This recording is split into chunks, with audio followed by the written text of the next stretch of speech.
Masa remaja Rachel V-nya berdagang demi bisa naik ojek dan curhatan sebagai anak broken home. Sering dielu-elukan warganet karena sosoknya yang cerdas, selebgram Rachel V-nya punya kisah menarik dari kehidupan masa remajanya. Ia mulai berdagang saat masih SMA karena ingin menikmati pulang sekolah bisa naik ojek. Hal itu juga tak lepas dari latar belakangnya sebagai anak broken home.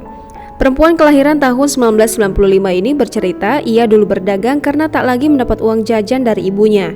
Pemicunya, Rachel V-nya yang masih berusia 17 tahun saat itu ingin bisa pulang sekolah dengan ojek. Ia mengaku lelah naik angkot dan harus tukar-tukar jurusan untuk sampai rumah. Keadaan yang dialami Rachel V-nya ketika remaja tak lepas dari latar ekonomi keluarganya. Ibunya merupakan single parent sejak Rachel usia 3 tahun setelah ayahnya pergi meninggalkan keluarga. Semasa kanak-kanak, ia pernah merasa rindu dengan kehadiran ayahnya di hari ulang tahun atau lebaran. Tetapi ia akhirnya mengaku bersyukur. Seperti anggapan yang berkembang di masyarakat, kata Rachel, orang tua yang memilih bercerai sering dinilai tak memikirkan masa depan anak. Setelah dewasa dan melihat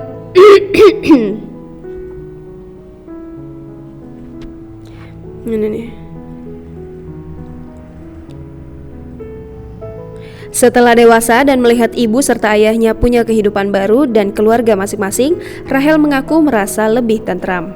Lantaran menurutnya untuk apa judulnya saja tidak bercerai tapi mentalnya rusak, hubungan beracun dan saling menyakiti.